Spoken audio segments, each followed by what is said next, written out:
こんばんは、柚木ゆかりです。今回からは予告通り、シナリオ1951年国連軍編を開始します。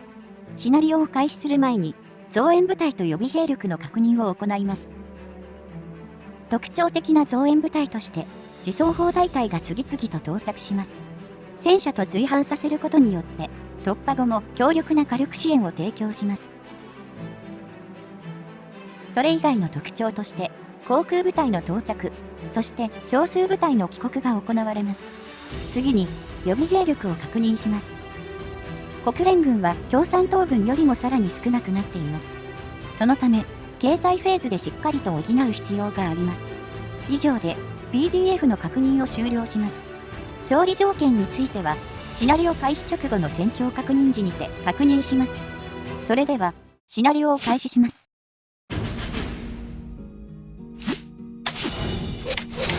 報告。敵軍はミグ15戦闘機を南方に再配置したとのこと。了解。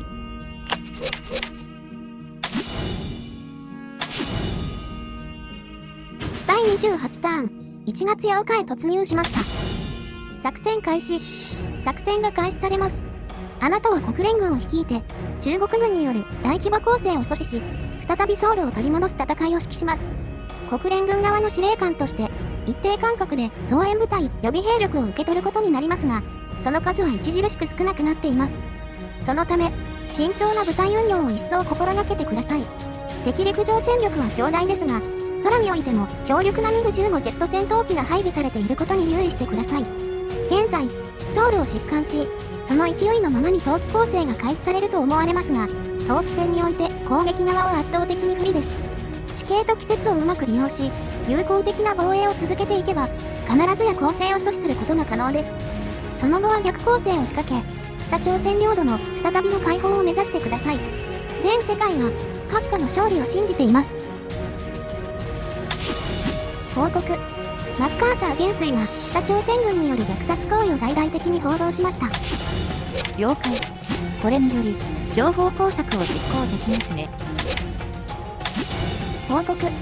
アメリカ軍の殲滅した陸上部隊の再建、および航空部隊の定期的な修理が行われるとのこと。また、これらは資金を必要とはしないとのことです。戦況が悪化している現状では、非常にありがたいことです。報告。今週は、防空網の構築のみしか行うことができません。了解。部隊を動かす前に、ここで現状戦力と戦況、そして目標の確認を行います。まずは、アメリカ軍から、国連軍の主力ですが、すべての歩兵連隊の充足率が半減していることは留意すべきです。一方の自動車化歩兵連隊については、8個の部隊は健在です。戦車大隊も多く健在であり、支援部隊も不足ありません。敵の攻勢にしっかり対応できれば、戦局逆転は十分可能です。また、航空部隊について言及すれば、恐るべき迎撃部隊の数が配置についています。敵にミグ15ジェット戦闘機なるものが存在するとのことですが、数で圧倒可能です。さらに、この迎撃部隊の中に精鋭部隊が1個存在します。この部隊を主力とし、敵機を残らず撃ち落としましょう。その他アメリカ航空部隊の中に、特殊な部隊が2個存在します。まず1つは、第35戦闘軍第40戦闘迎撃飛行隊。この部隊の特徴として、無限の航続距離があります。戦略爆撃飛行隊と同じく国連軍最高の目となるはずです。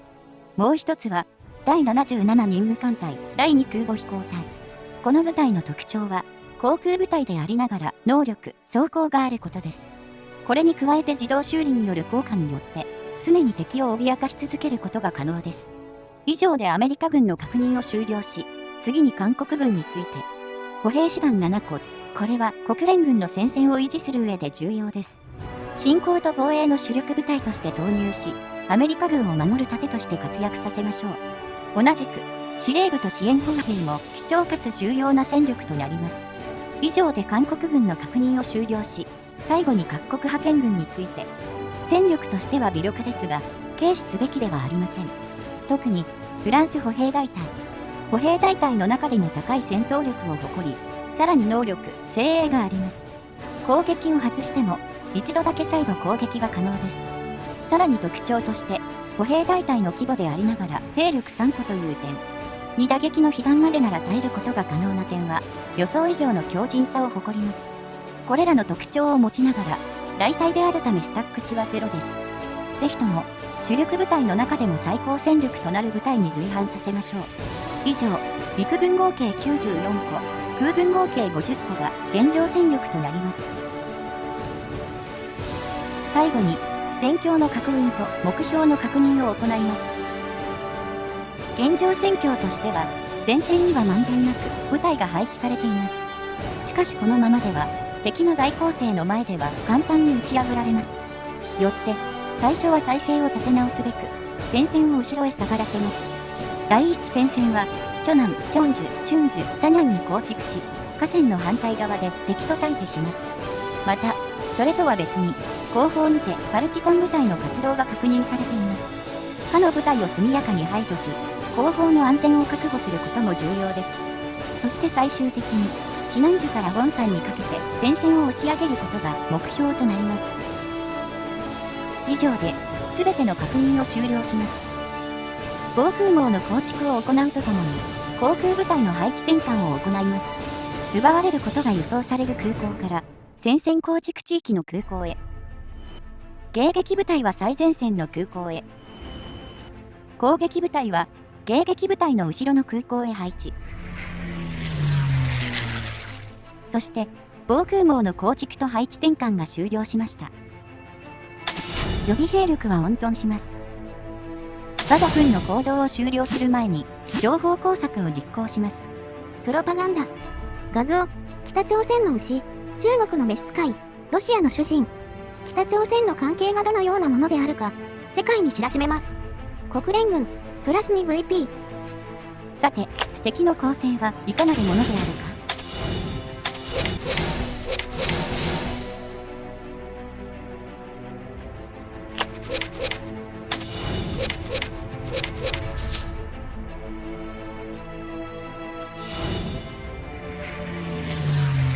爆撃部隊、後方にて空襲。迎撃部隊、防空網の突破を試みています。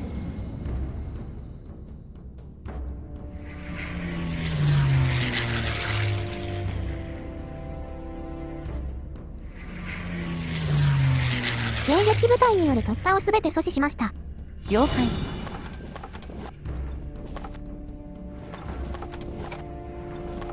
敵部隊を確認します。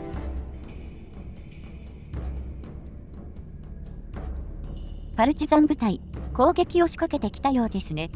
自ら看破されに来たということですので、来週中に必ず殲滅します。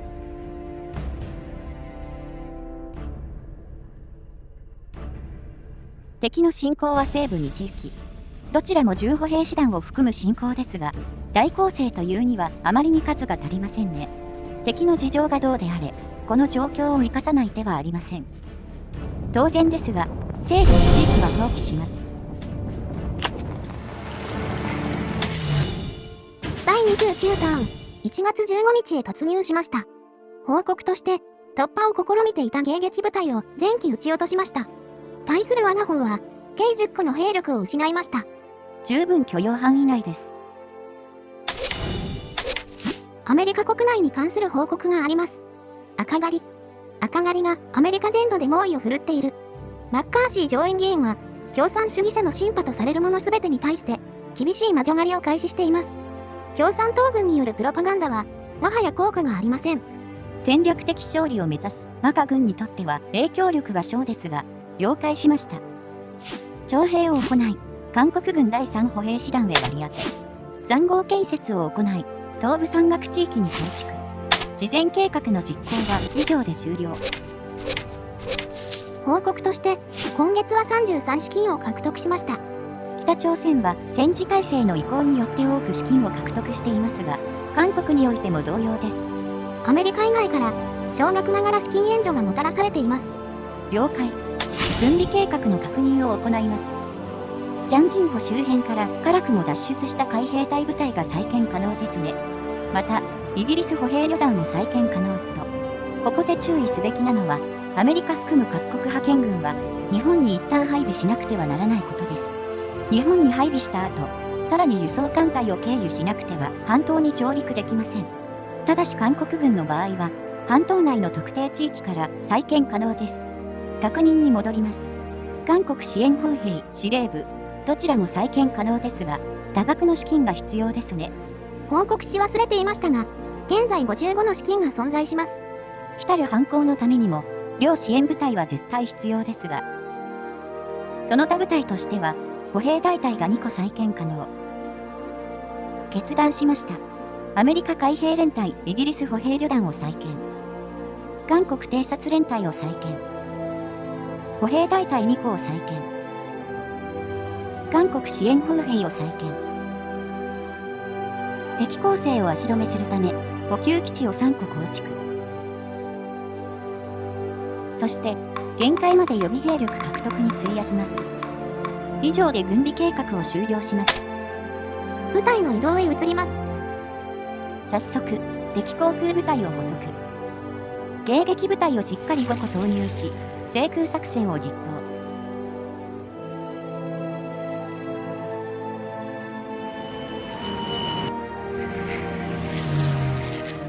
何の問題もありませんね。撤退した航空部隊を発見。追撃を実行。しかし、敵部隊は空港内にこもってしまいました。航空部隊が撤退状態の場合、このようなことがたびたび起きます。その場合、戦略爆撃機を含む対地攻撃が可能な部隊を差し向けます。これを行うことによって、地域内で戦闘が強制的に発生。この空港爆撃とも呼ぶべき攻撃によって追撃が可能です。一つ留意すべきこととして、地域内に陸上部隊が存在しない場合は成立しません。引き続き、制空作戦を実行します。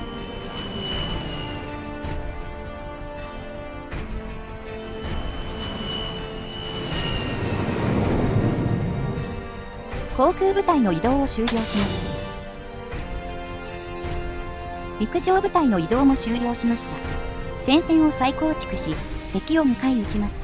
東部については、険しい山岳によって敵の進行力は著しく低下すると判断。そのため、道路上に部隊を2層、3層にかけて配備し、地帯させます。そして今週は、パルチザン部隊をしっかり殲滅します。進行戦が開始されます。空襲のみによってパルチザン部隊の殲滅に成功。後方の安全は確保されました。すべての戦闘が終了しました。さて、再構築した戦線に対し、敵はどう動く？予備兵力の割り当てに移ります。22個の予備兵力を、兵力が半減している部隊すべてに割り当てます。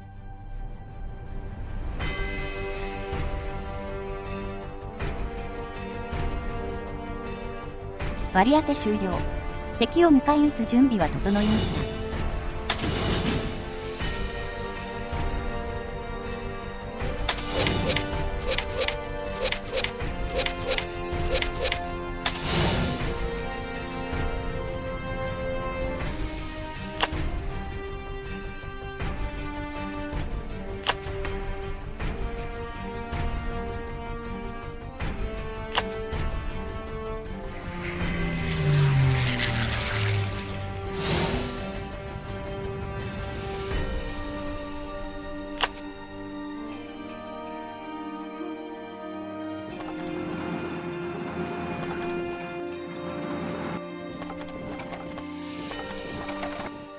敵部隊を確認します。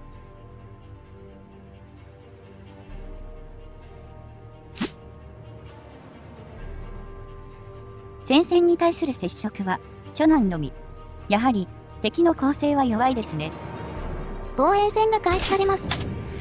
チョナンは湿地帯ゆえに、進行部隊は少数。問題なく防衛成功。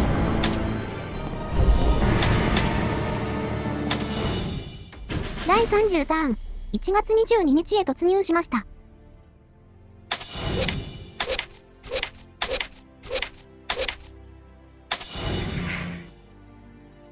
報告。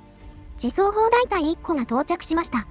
増援部隊に関しては、半島の特定地域に直接配備可能です。大規模な兵站の見直しに関する報告があります。兵站は軍事の基本です。そこに欠陥があれば、勝てる戦いも勝てなくなります。補給基地1個が軍備計画内に置かれ、さらに予備兵力1個を獲得します。1個のみとはいえ、予備兵力の獲得は非常にありがたいです。事後報告になりますが、各国のさらなる援助に関する報告があります。日本にて追加でプラス1資金収入を獲得します。これは、戦争終結まで3ヶ月ごとに実施されます。3ヶ月ごとですか。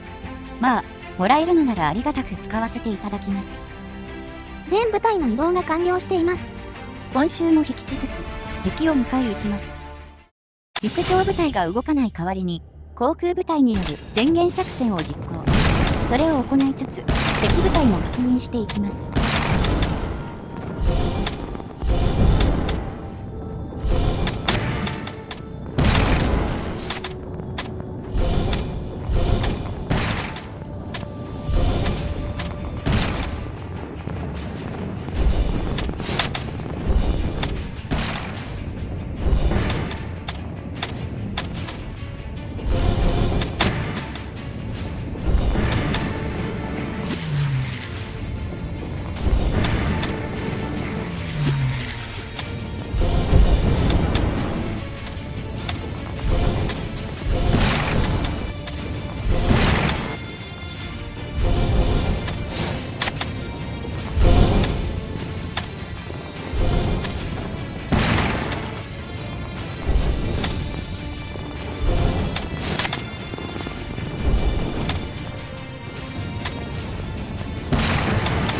作戦終了。戦果はそれほど多くはありませんが、これを繰り返していくことで敵部隊の兵力、そして予備兵力をすりつぶしていきます。以上で我が軍の行動を終了します。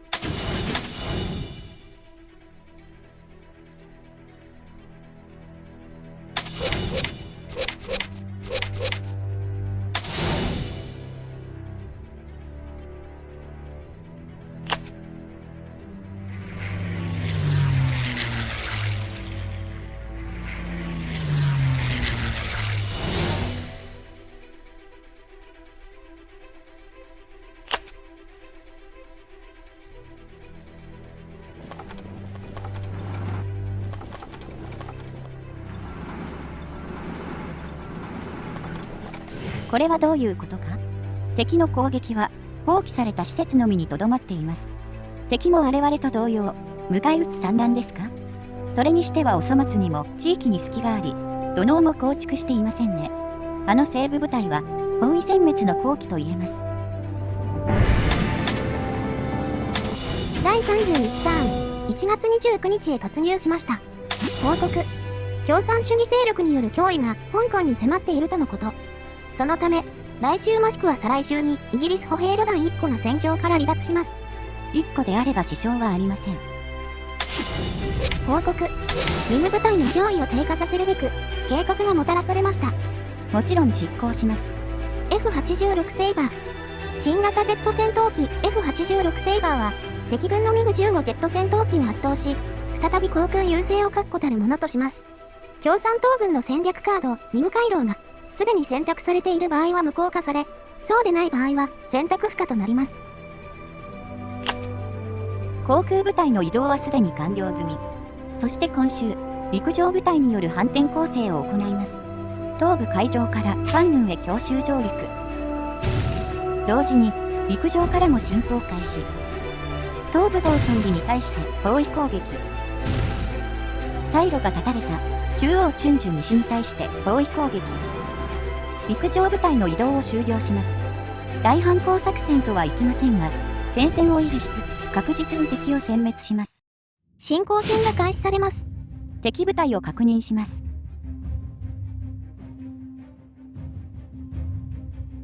中京軍司令部を捕捉。チュンジュ西へ向かいます。戦力は圧倒しているため、殲滅は容易です。敵の戦術を確認しました。その程度の小細工は商売になりません。次なる戦場はゴンソンリ。司令部を護衛する多数の騎兵。我が軍も限界まで投入していますが、ここは生半可ではないでしょう。よってここは近接航空支援の強化を実行。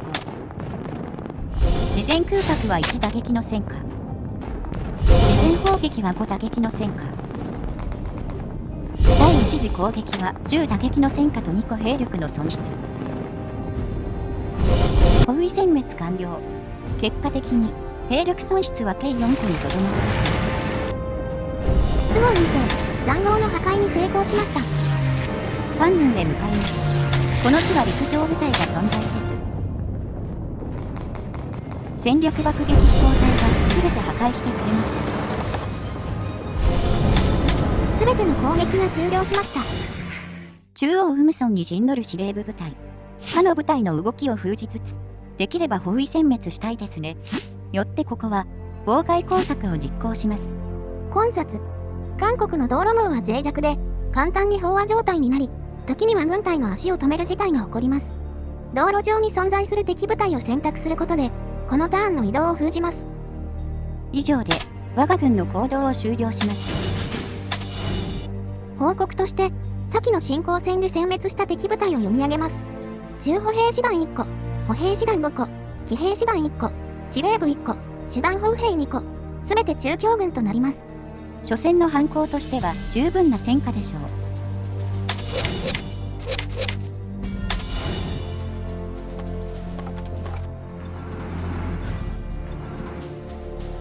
第32ターン、2月5日へ突入しました。全く不可思議としか言いようがありません。敵軍の詳細は分かりませんが、まだまだ豊富に部隊が残っているはずです。にもかかわらず、一地域にすら攻撃を仕掛けてこないとは、もしかしたら敵軍内部で何かの大事があったのかもしれませんね。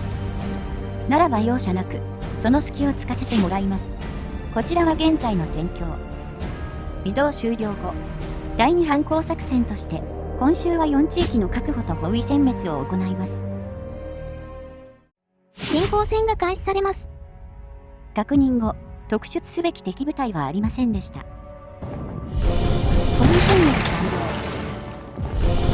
包囲殲滅完了。そのままスウォンへ突破進行を行い、飛行場の確保を行います。包囲殲滅完了。包囲殲滅完了。包囲殲滅完了。伝え忘れていましたが、東部速著に対しても進行を行います。確保完了。そのまま突破進行を行い、追撃します。確保完了。すぐに飛行場。確保完了。そのまま突破進行を行います。確保完了。ハガルンダムの破壊に成功しました。すべての進行が終了しました。そしてこちらが進行後の戦況です。戦線は確実に押し上げています。ソウルは目前です。来週中に確保できるかは敵の動向次第ですね。東部については突出していますが、冬季の山岳を超える機動力は敵部隊にないと判断してのものです。第3の反攻作戦を確かなものとするため、戦略爆撃を実行します。戦略爆撃作戦。条件。少なくとも5個の戦略爆撃部隊が存在する。戦略爆撃は敵国家に対する深い打撃を与えます。共産党軍の資金が直ちにマイナス 10% 減少し、さらに予備兵力1個を失います。次のターン、5個の戦略爆撃部隊が動けなくなります。以上で我が軍の行動を終了します。報告として、先の進行戦で殲滅した敵部隊を読み上げます。重歩兵師団2個、歩兵師団3個、対戦車砲兵1個、司令部3個、支援砲兵2個、師団砲兵1個、兵隊部隊1個。司令部3個の消滅は、敵軍に著しい作戦遂行力に低下をもたらすことでしょう。塹壕が構築されたことを察知しました。そして、敵軍は多額の資金を獲得しています。第33ターン、2月12日へ突入しました。敵軍はソウル周辺から動きませんか。ソウルの志士といえば聞こえが良いですが、航空部隊による空襲によって退路を断たれることの恐ろしさが分かっていないようですね。ならば、第3の反攻作戦、ソウルの確保と殲滅戦を行いましょう。報告。戦争の長期化によって国際社会に動揺が広がっているようです。荒廃。条件。必ず選択しなければならない。戦争による荒廃が朝鮮半島全土を覆い尽くし、未だ終わりが見えない。戦争状況のさらなる拡大が起こるのではないかと世界は恐怖に陥る。両陣営 -1VP。まあ、核攻撃でも起こらない限りは大丈夫かと思われます。報告。今月は22の資金がもたらされます。まず、イギリス歩兵旅団1個の再建を行います。続けて、韓国軍第3軍団司令部の再建を実行。最後に、すべての資金を予備兵力の獲得に費やします。以上、第3の反攻作戦とその後への備えは完了しました。ソウルに対する侵攻を行うと同時に、海兵隊部隊を乗せた輸送艦隊は西部へ。敵の退路を断つため、空挺降下を実行します。目的地は湿地帯であるキムコ。それと同時に空襲を行い、完全に退路を断ちます。全部隊の移動が完了しました。ソウルを含めた5地域に対する包囲殲滅戦を行います。これが見事成功すれば、戦局の完全逆転はなります。侵攻戦が開始されます。敵部隊を確認します。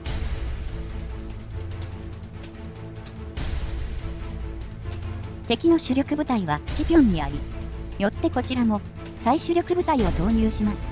再主力部隊の編成は状況によりますが、フランス歩兵大隊を筆頭に各国大隊が投入されていることが特徴となります。まずは、インチョンへ向かいます。アメリカ歩兵連隊1個が戦意喪失になりましたが、敵歩兵師団1個も戦意を喪失。その後は予定通り包囲殲滅完了。しかしここで予定外のことが発生。インチョンからプチョンへ突破援護を行う予定が実行不可能とのことです。地域の情報を確認。インチョンは突破が可能です。プチョンについても突破が可能です。それにもかかわらず不可能とは、突破援護を行うことで包囲攻撃がなり、さらに他の部隊を随伴させて戦力を増強させる手はずでした。仕方がありません。とりあえずプチョンへ向かいます。しかしやはり戦力不足は明白です。敵の歩兵支援も相まって勝利の可能性はなくなりました。撤退します。次なる戦場はソウル。包囲殲滅完了。次なる戦場はチピョン。我が軍は多数の歩兵に加えて支援部隊を多数投入。事前攻撃は敵に9打撃を与え、1兵力の損失。各国大隊、想定以上の活躍を見せています。第1次攻撃の結果、敵4部隊の戦意喪失を確認。勝利は確定しましたが、その後の兵力損失はどうでしょう。予想外にも損失なし。ナミョンジへ突破援護を行い、そのまま戦場へ向かいます。包囲殲滅完了。兵力に余力があるため、ユジョン部へ突破進行を行います。各部完了。陸上進行は以上で終了。プソン鉄道拠点の破壊に成功しました。続けて、ユダムリダムの破壊に成功しました。以上で、全ての進行戦が終了しました。事前の計画とは異なり、プチョンの殲滅に失敗しました。しかし補給線は立っているため、来週にも殲滅可能です。その他4地域の殲滅には成功しているため、戦局逆転はなりました。インチョン、ソウルへの都市包囲戦が行われます。結果として、ソウルの完全確保は失敗しました。包囲戦は運が絡むため、一度の行為で失敗した場合は次の週にて突撃戦を行います。予備兵力の割り当て終了。現在16個を保持しており、継続的な攻勢は可能です。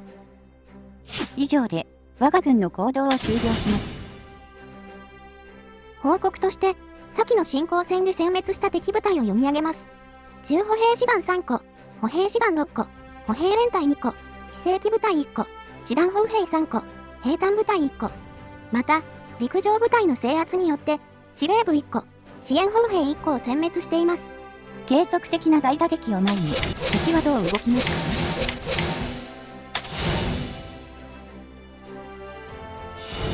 か？プチョンより敵部隊の進行を確認しました。また東部においても進行を確認しました。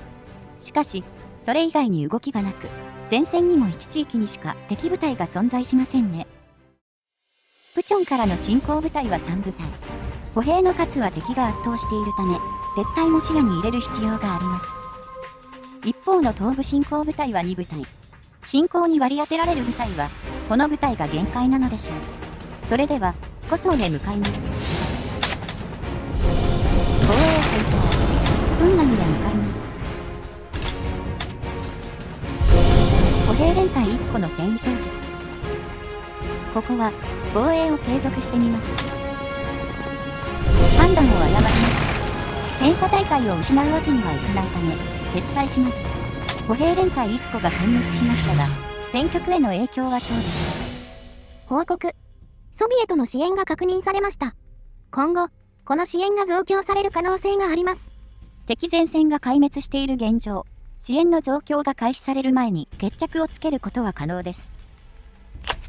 第34ターン、2月19日へ突入しました。報告として、補給切れによって敵師団本兵2個が殲滅したようです。了解。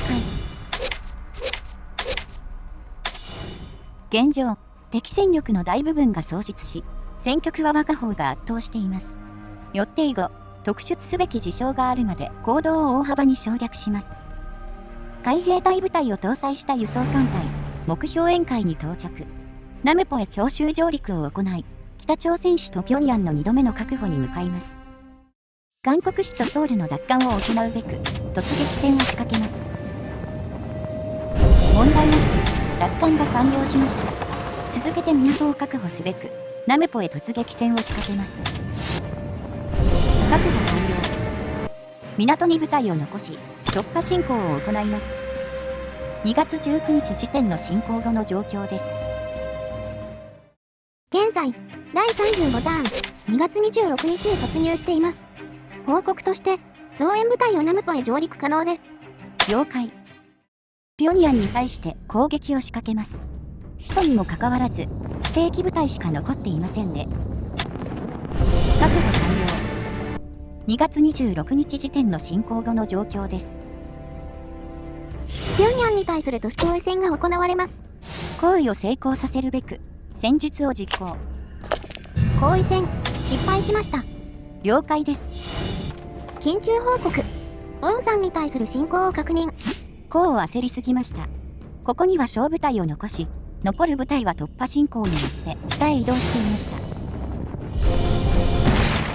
そのため、北の部隊の補給が断たれてしまいました。しかし、幸いなことにこの危機を救う手段が存在します。海軍による物資輸送。海軍による軍需物資の輸送が行われます。選択した沿岸地域に補給が届きます。奇跡的にも救う手立てがあったものの、もっと慎重にならなくてはなりませんね。ピョンヤンに対して突撃戦を仕掛けます。完全確保に成功。そして3月6日時点の戦況です。敵主力部隊は南方に取り残されています。そして北方へとつながる地域は確保済み。もはや我が軍の勝利は確定したも同然です。現在、第37ターン、3月12日へ突入しています。大部隊によって南方主力部隊をねじ伏せます。保有殲滅完了。そして次の週である3月19日。